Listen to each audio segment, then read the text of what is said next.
Ayan. Ayan, kinaano ko na tatay dito sa aming farm na Daranghita. Gusto tatay, nakarami na nakuha dito eh. O yan, kayo naman na yung kumuha yun. Kaya nabutin yan? Pipintasin? Oo, gusto nyo eh.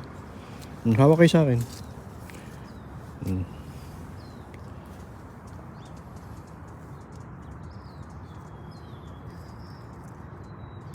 Yan. Isa pa. Yung isa kabilang din, malaki-laki. Ayan, ito. Yan. Yan, yun. Sige, akin na yung isa. Hawakan ko muna. Yan. Yan, busy pa pag-exercise ang tatay eh. Sipag mag-exercise yan. O yan, balik na tayo doon. Saan? Doon, sa labas. Pinakita ko lang sa inyo na mauubos na yung Daranghita. Hindi kayo makakakuha pagka hindi nyo pinitas yan. Maraming nadaan dyan na napitas minsan eh. Sige. Kailangan lakasan yung ano eh. Paano pag uwi nung sa Kalamba? Aba.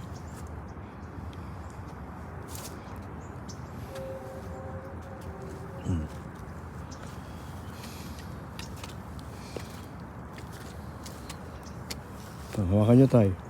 Yan. Hawakan nyo lang ha. Kukunin ko yung kanyang walker. Hawakan lang ha. Hawakan lang.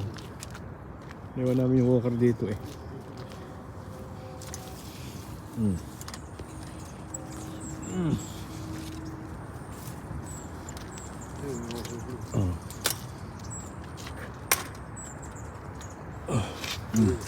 Oh yan. Sige. Ayan. Hindi pa lang. Yan. Oh yan, balik na. Yan, nakalakad na kayo ng konti. Ano naman ang aming Christmas decoration.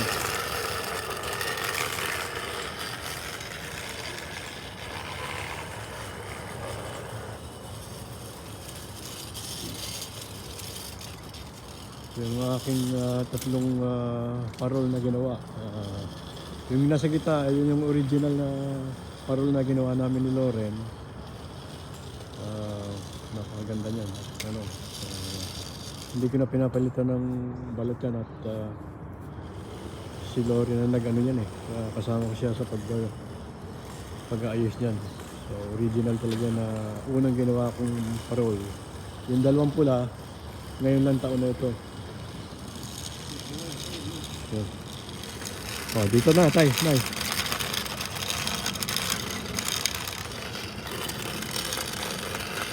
Yan. At least nakapag-exercise na kanina yung dalawang yan. Lakad-lakad na lang ng konti. Ano? Pagod na? Isipin nyo na malapit na tayo sa airport.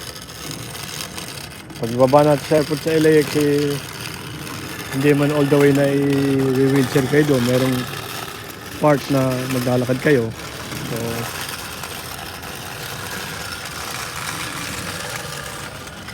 tayo, doon kayo sa likod ng nanay.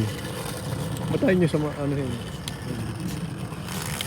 Yan, lagi yung alalalayan doon. Yan.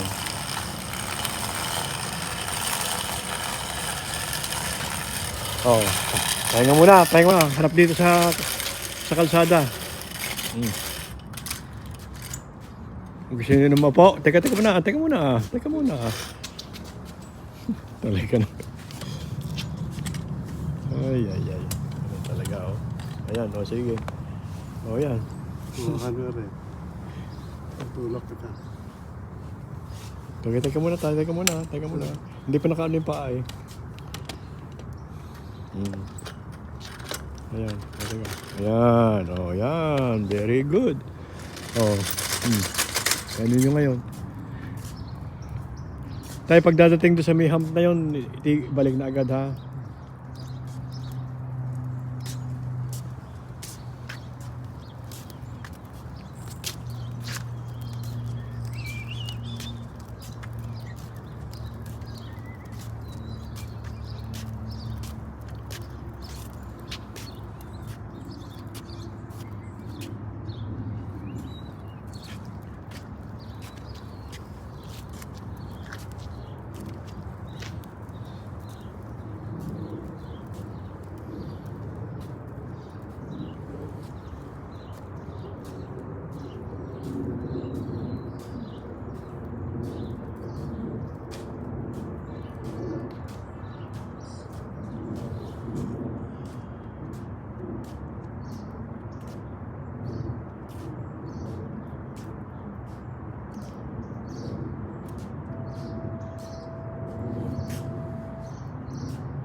Hintayin namin yung pick up ni tatay sa adult care.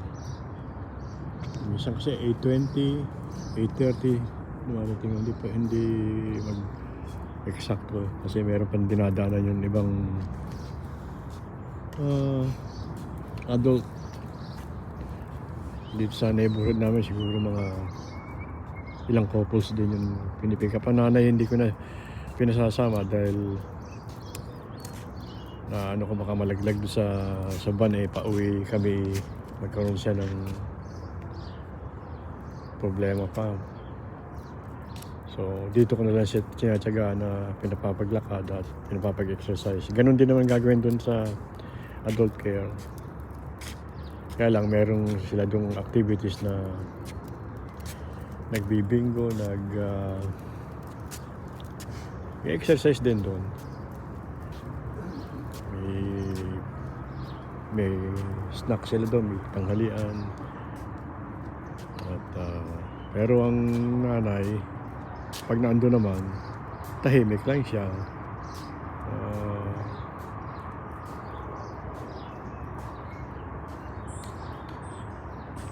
Yun naman, kaya gaya na sabi ko ay sinesave ko lang yung kanyang energy dito.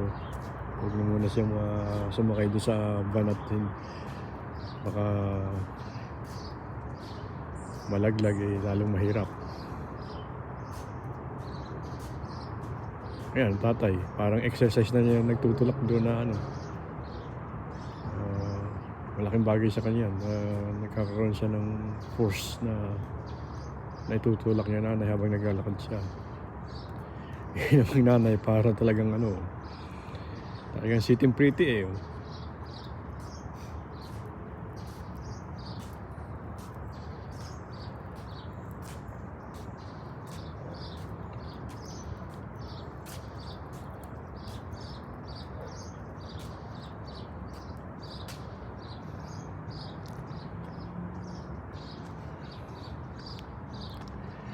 Yun naman parol na ginawa na kung ngayon, pareho din nung una, voice activated. Kaya lang yung una, merong isang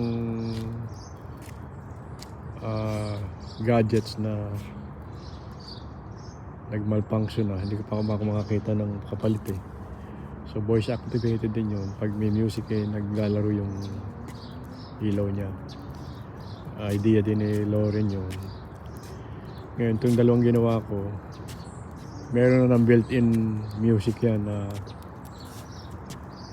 pag binuksan mo siya, tumutugtog na talaga siya ng Christmas music, kasabay nung pag ng ilaw. Maganda naman sa gabi. Maganda pa tingnan siya sa gabi.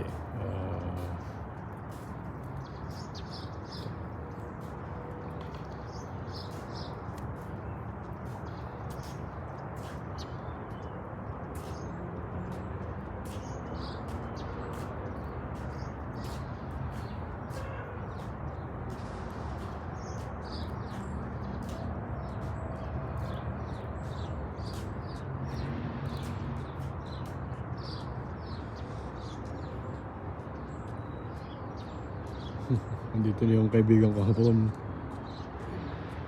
Ano pa? Andy ba ito?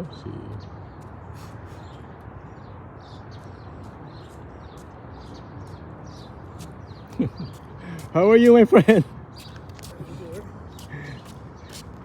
Yeah, they're back. Yeah, they're back. Yeah. Take them off. Yeah. Right. Japanese yan. Doon sa kabilang school, malapit sa school. He's 84. 84 yan. Okay pa naman ang paglalakad niya. He can manage to without cane. Walang baston-baston sa kanya. At intact yung kanyang memory talaga. Pag nagkukwentuhan kami niyan tungkol sa politics, saka what's going on in China, he keeps saying na mambablap lang daw in China. Anyway, yan. Aba, baka natutulog.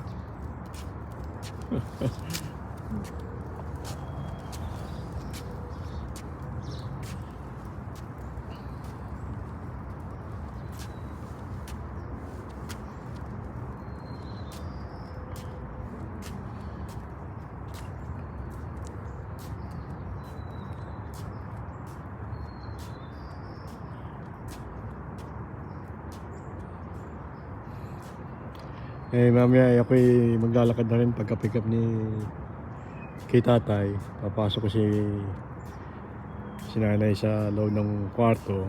Yan naman sigurado may higa lang yan, tutulog na. And then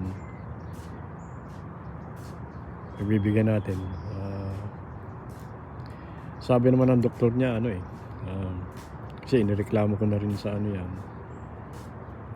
Lagi lang siyang tulog pero ginigising ko para lang siya yung hindi yung buong araw itutulog at kakain yan, may exercise sa umaga. Sabi naman ng doktor they're 91, nanay mo 91 and dad is 94. I don't see a big problem that your mom is sleeping a lot. It's good for her because she's under medication, and ang masama what is not good is if she's not able to sleep. Kaya ako satanungin sa akin na how is his paano siya natutulog, madali ba siya makatulog kung kasi mas mahirap yung hindi siya makatulog. Most important is yung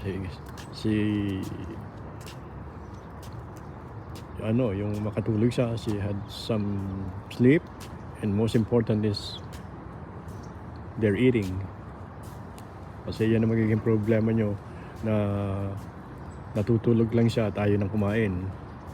Yun ang mahirap doon. How's her appetite? Okay naman ang appetite ng nanay, sabi ko okay, so then let be it, kasi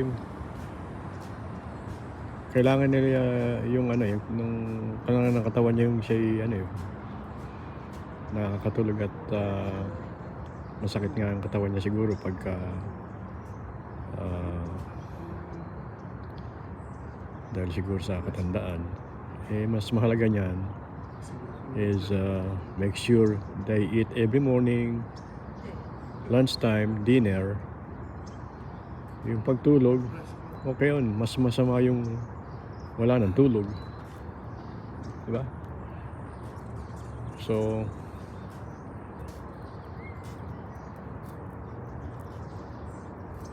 pero kailangan din talaga na ginigising ko siya at kakausapin, mag-exercise siya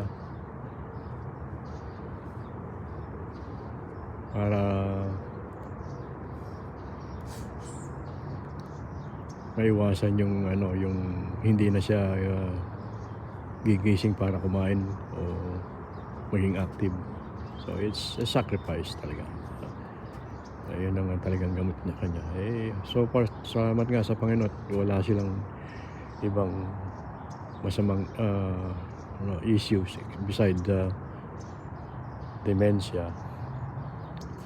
Yung kanilang katawan, hindi naman sila bedridden at active sila kung ikukumpara sa ganyan edad ng mga ibang 91 at saka 94. Yung iba bedridden na talaga, hindi na talaga gagalaw yan, susubuan mo na ng pagkain, wala na talaga magawa. It's totally na talaga yung they can do nothing but hihiga na lang sila sa kama o bedridden na sila. Ito active para sila yung hanggang kaya ng katawan nila. Sabi nga ng doktor 91 yan, what do you expect? They cannot be like the strength of 20 years old. Tama naman siya. So, maswerte kami. We're so blessed that mom and dad are still healthy at this age of 91 and 94. And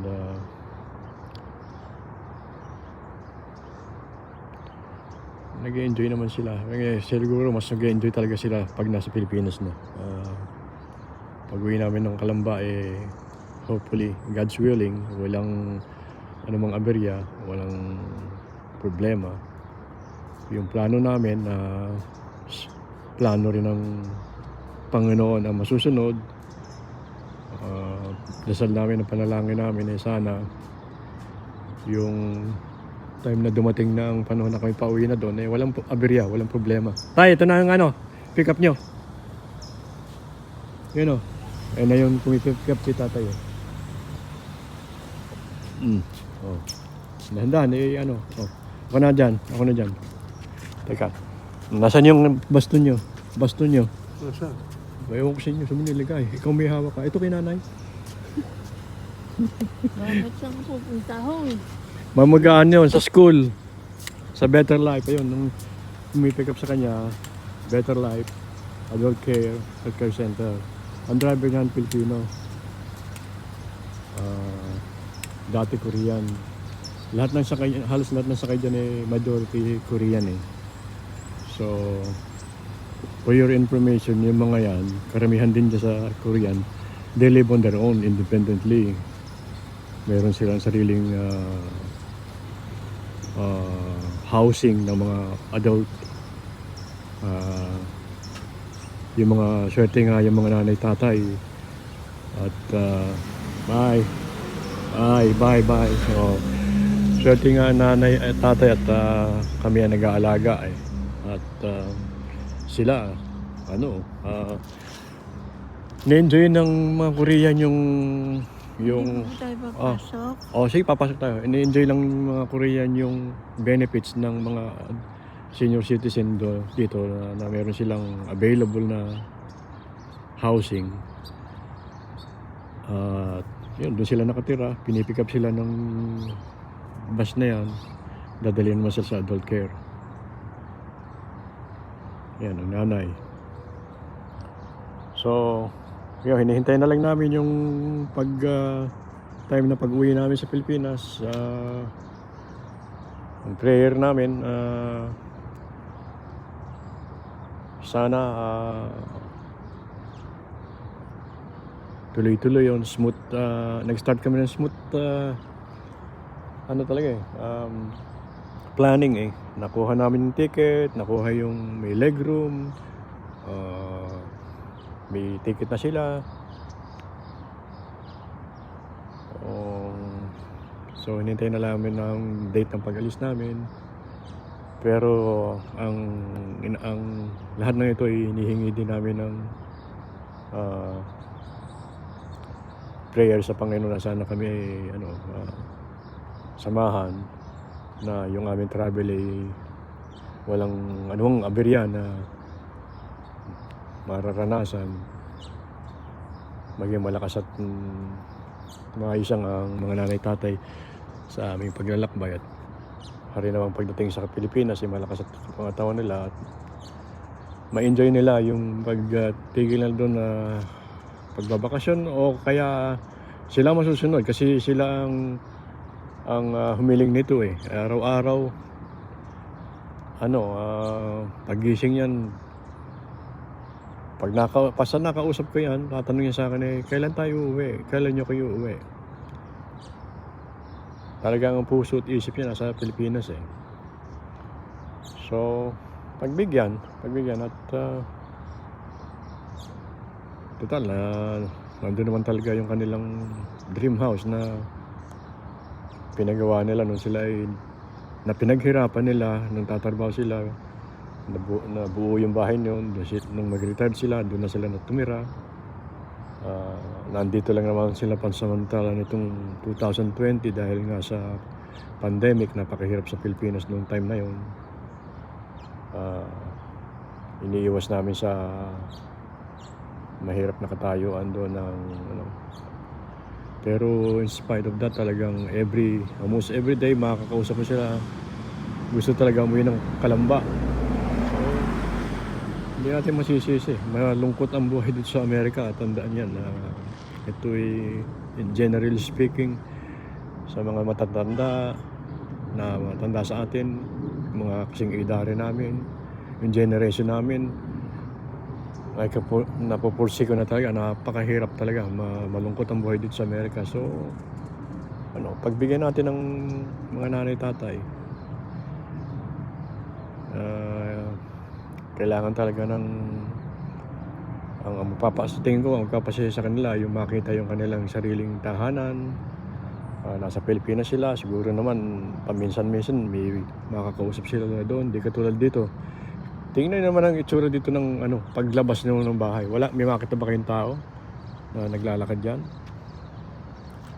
Wala, di ba? Kasi yan, ang karamihan niya nasa trabaho na. Itong kapitbahay namin, ilang taon na nakatira dito, ilang beses ko lang nakausap. So yan, mula nung kami dumating dito sa Amerika, kami magkakapatid nung unang dating namin dito, the first day, pagbukas namin pagising namin sa umaga, labas kami ng bahay. Kasi nga, hinahanap mo yung traditional na buhay sa Pilipinas na paglabas mo, yung mga naglalakad, marami kang makakausap. Ganyan. At kung ito yung nakita nyo ngayon, ganyan na nakita namin nung unang dating namin dito sa Amerika. Kaya culture shock sa amin yun na wala ka talagang makakausap dito, wala kang tao makakikita sa labas ng bahay. Kahit pagbalik ng mga taong yan galing sa trabaho, pasok sila sa loob ng bahay. Yun ang buhay dito eh.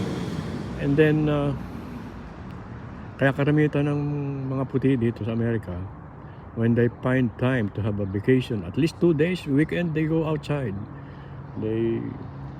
Kung mahaba ang bakasyon, they go out of state. Ini-enjoy nila yung sarili na. Pero pagdating ng panahon na sila ay nag-retired na at they're old and retired, malungkot ang buhay nila. Talagang hindi naman sila sasamahan most of the time, hindi sila sinasamahan ng mga anak nila. They live on their own. Kaya mahirap ang buhay dito ng tumatanda. Yun naman ay observation ko lang na siguro man pareho din ang makita ng mga kapwa ko Pilipino dito. Patuloy yan, tumutsura ng nanay. Ganyan ba laging gusto nyo makikita sa magulang nyo o sa atin? Kayo ang pumosisyon sa ating sarili. Pagtanda natin, ganyan tayo na nakaupo ka rin, wala kang kausap dyan wala namang bumabahati sa'yo dito, wala mag-ano sa'yo dito, kamusta kayo dyan, kamusta na si Aling Helen, kamusta na yung makakakita ka ba ng gano'n dito? Wala, kami rin lang. So yan ang kinatatakot ko pagdating ng araw na ganito rin ang maging experience namin.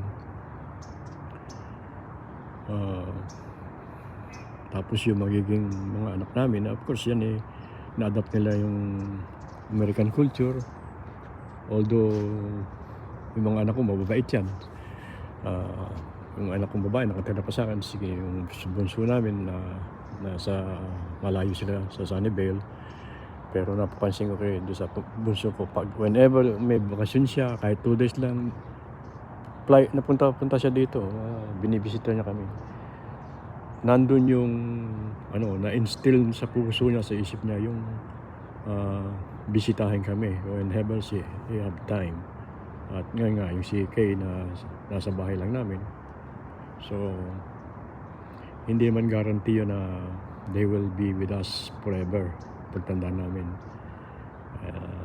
Maintindihan kayo, magkakaroon sila ng sariling pamilya. Kami alam na namin, alam ko ano yung mangyayari sa amin. Magiging malungkot talaga ang aming pagtanda dito. So ito ay kung naman na nararamdaman nanay tatay ko na hinahanap nila yung Pilipinas, na namimiss nila yung bahay nila, yung mga kanila. Sabi nga ng nanay, yung mga binili niyang gamit doon, one time sinabi niya, ano yun, nay? So meron talagang malaking parte sa puso ng nanay, tatay, at kahit siyang anumang Pilipino na tumatanda dito sa Amerika, ang mamimiss talaga nila ang buhay Pilipinas. Yung may makita sa tao paglabas na kakamustahin sila, kamusta kayo, ganito, may mag-uusap-usap dyan, maraming yung mga pagkain na talagang bagay, may pagkain, marami din dito pagkain Pilipino, pero iba yung makakasalo mo yung mga kamag-anak mo, anak mo, mag-enjoy mo yung sa akin maganda yung doon ka tumanda sa Pilipinas, doon ka na nandun ang kasiyahan mo sa buhay. So obserbasyon ko lang yun na nararamdaman ko ang nararamdaman aking magulang. Hinahanap nila yung buhay sa Pilipinas. Ngayon yung mga magre-retire na katulad ko, if you have time to retire na, enjoy niyo yung ilang panahon natin dito, at lagi natin daan natin na malungkot ang buhay dito sa Amerika pag tumanda ka. Lamang po, salamat po sa inyo. Bye.